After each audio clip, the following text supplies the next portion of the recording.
تو آپ میرے ساتھ نہ کڑیے رہیے۔ گزارش یہ ہے کہ کل بھی خان صاحب سے ملاقات کے لیے میں حاضر ہوا اور سپرنٹینڈنٹ جیل اسد وڑائی نے خود مجھے کہا فون پہ کہ جی خان صاحب آپ سے علیحدہ ملنا چاہتے ہیں تو جو 6 افراد کی میٹنگ ہے اس کے بعد آپ کی ملاقات کریں گے، لیکن بعد میں انہوں نے کہا کہ آج ملاقات نہیں ہو سکتی ہے۔ خان صاحب کہہ رہے ہیں کہ آپ کل آ جائیں۔ آج میں گیا، آپ کی میڈیا کے رپورٹر موجود تھے اور ان کے سامنے انہوں نے کہا جی کہ 15 منٹ بعد آپ کی ملاقات ہے۔ یوں 15 منٹ کر کے سپرنٹینڈنٹ جیل نے آج میری پھر ملاقات نہیں کرائی، اور مجھے کبھی یقین ہے کہ سپرنٹینڈنٹ جیل کو بھی کوئی زہر کھلایا گیا ہے، کوئی اس کے پیٹ میں ڈالا گیا ہے، کیونکہ آج ایسے دو دن یا کل ایسے دن کہ میرا ملنا انتہائی ضروری تھا، اور جیل سپرنٹینڈنٹ کے تعاون سے شبلی فراز اور عمر ایوب نے میری یہ ملاقات نہیں ہونے دی ہے۔ آج میں 2-3 اعلانات کرنا چاہتا ہوں۔ سب سے پہلی بات یہ ہے کہ شبلی فراز نے خان صاحب کو کہا ہے، پہلے انہوں نے کہا عمر ایوب اور شبلی فراز نے کہ نون کے دیے کہ اگر ان کو آپ یہ کمیٹی دیں گے تو یہ ہمیں قبول نہیں ہے، تو یہ پھر ہم کسی اور پارٹی کو دے دیں گے۔ اچھا، اور اس میں کوٹ کیا گیا خواجہ آصف صاحب کو اور اسپیکر صاحب کو۔ بعد میں ان دونوں نے تردید کی اور انہوں نے کہا جی آپ کے اپنے لوگ آپ کی ٹانگیں کھینچ رہے ہیں۔ پھر اب میں ذرا آج 2 دن قبل پتہ چلا کہ شبلی فراز صاحب نے خان صاحب کو کہا ہے کہ سعودی سفیر نے کہا ہے کہ اگر ان کو آپ بنائیں گے تو ہمارے آپ کے تعلقات ٹھیک نہیں رہیں گے۔ اب یہ بہت بڑی بات ہے، اگر سعودی حکومت کو پرابلم ہے تو میں خان کے لیے قطعاً پرابلم پیدا نہیں کروں گا، تو لہذا خان صاحب مجھے اس ریس سے آؤٹ ہی سمجھے۔ مجھے کوئی ایسی کمیٹی کی چیئرمینی ہی نہیں چاہیے جہاں سعودی حکومت کا یہ تقاضا ہو کہ وہ کہیں کہ جناب ان کو آپ نہ بنائیں۔ اب یہاں پہ 2-3 چیزیں پی ٹی آئی کے لوگوں کو اور پاکستانیوں کو میں بتانا چاہتا ہوں۔ پاکستان تحریک انصاف کو اس وقت میں نے اٹھایا جس وقت یہ مردہ گھوڑا بن چکا تھا۔ خیبر پختونخوا سے لے کر سندھ تک عوام کے پاس گیا، اور یہ سارے چھپے ہوئے تھے جو آج پارٹی کے کرتا درتا بن گئے ہیں، اور بلوں میں چھپے ہوئے تھے، اور اس کے بعد ہر ایک امیدوار کو لے کے اس کے حلقے میں گیا۔ پارٹی کے لیے سب خدمات جو خان نے مجھے تفویض کی میں نے انجام دی، اور جس کے بعد 8 فروری جب آئی تو یہ لوگ باہر نکل آئے، اور باہر نکل آنے کے بعد پہلا ٹارگٹ میں بنا، اور میرے پیچھے سوشل میڈیا طرح طرح کی الزامات، اور اخیر میں یہ انہوں نے لیگ پولنگ شروع کی۔ خان صاحب کو میں بتاتا گیا کہ یہ کر رہے ہیں۔ آج 2-3 اعلانات میں کرنا چاہتا ہوں۔ پہلی بات تو یہ ہے کہ بے توقیری اپنی ذات کی کسی صورت مجھے قبول نہیں ہے۔ اگر میرے خدمات کا صلہ یہ ہے کہ پارٹی کی آفیشل سوشل میڈیا ٹیم میرے خلاف کمپین کرے، اب پارٹی کے جو مناصب پہ براجمان لوگ ہیں وہ اس طرح کی حرکتیں کریں۔ پولیٹیکل کمیٹی کو خان نے اس دن بیرسٹر گور صاحب کے ذریعے یہ مسئلہ فائنل کرایا، تو انہوں نے کہا جی پولیٹیکل کمیٹی میں ووٹنگ کراتے ہیں، میں پولیٹیکل کمیٹی کا ممبر خان نے مجھے بنایا تھا، جبکہ یہ عمر ایوب صاحب نے بڑی اصرار کیا تھا کہ اس کو نہ بنائیں۔ تو وہاں پہ ووٹنگ کرائی گئی، اور نہ مجھے اس کا علم تھا۔ 3 دن پہلے سے کمپین کی گئی، اور ووٹنگ کے بعد جناب علی کل یہ یا ان کے گماشتی وکیل جو تھے وہ گئے اور خان کو بتایا کہ جناب پولیٹیکل کمیٹی نے تو ووٹنگ جو ہے اس طرح کر دی۔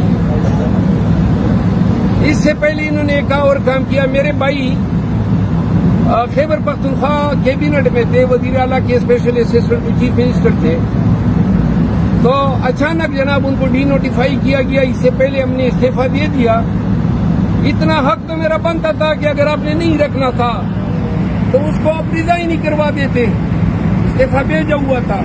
یہ ڈی نوٹیفائی کرنے کا مطلب یہ تھا کہ تذلیل کرنی تھی. پی ٹی آئی کے لوگوں آپ کو بتانا چاہتا ہوں تو انہوں نے ڈی نوٹیفائی کیا کمیٹی سے نہیں کیبنٹ سے ڈی نوٹیفائی کیا. خالد لطیف نام ہے ان کا. اس کے بعد کیا یہ تذلیل نہیں ہے کہ ایک شخص کو آپ نیم کر دیتے ہیں پبلک اکاؤنٹ کمیٹی کا 2 مہینے سے اس کا نام چلتا ہے, اچانک آپ اس کو کہتے ہیں کہ جناب سعودی سفیر کا میسج آ گیا, ہم آپ کو کنسیڈر پولیٹیکل کمیٹی کہتی ہے ہم آپ کو کنسیڈر نہیں کریں.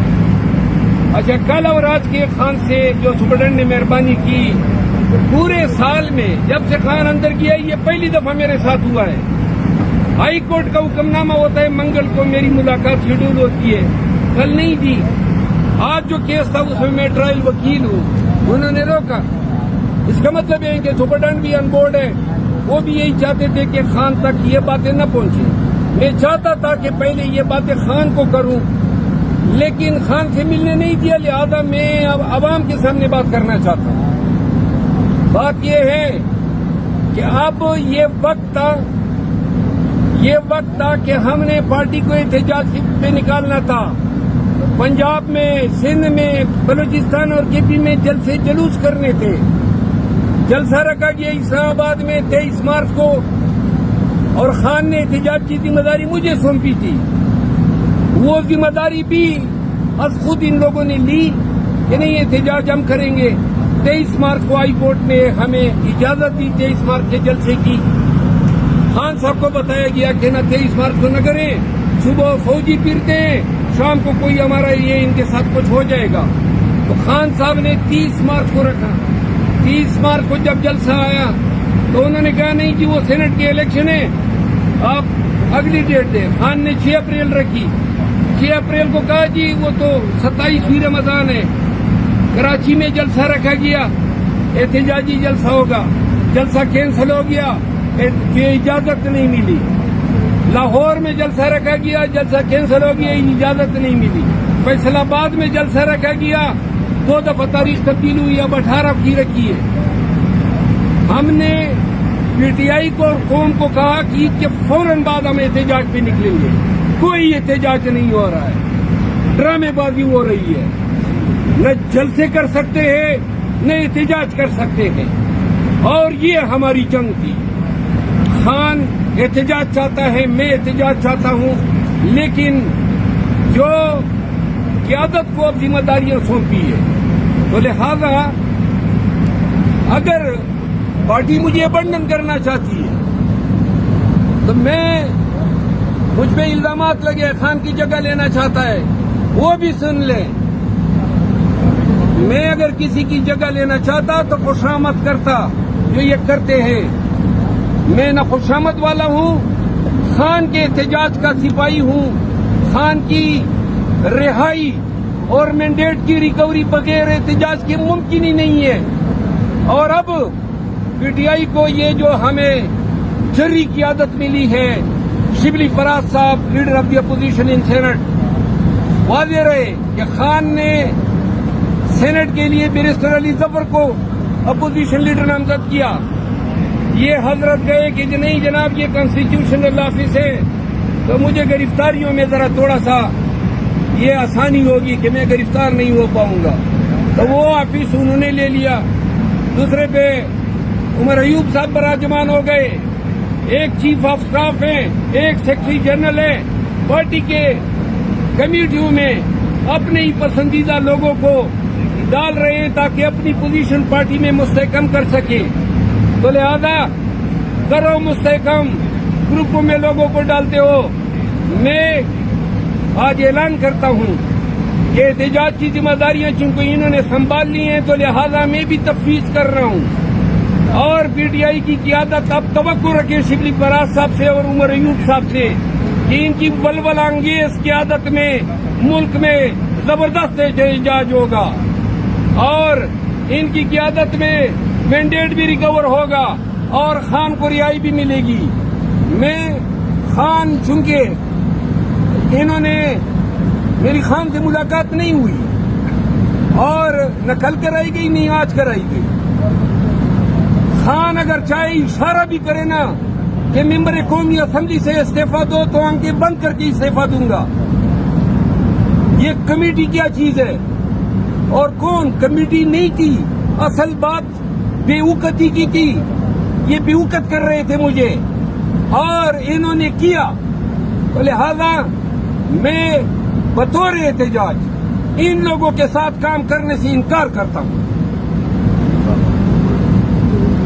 اور نہ میں ان کو قائد سمجھتا ہوں نہ یہ میں ان کے لیے کوئی ایسا لفظ استعمال کر سکتا ہوں. میرا قائد عمران خان ہے اور میں آج جا رہا ہوں اور اس جیل تب آؤں گا جب خان مجھے بلائے گا اور تب احتجاج کے لیے آؤں گا جب خان مجھے احتجاج کی ذمہ داری دے گا. ان لوگوں کو بیچ میں مانتا ہی نہیں ہوں.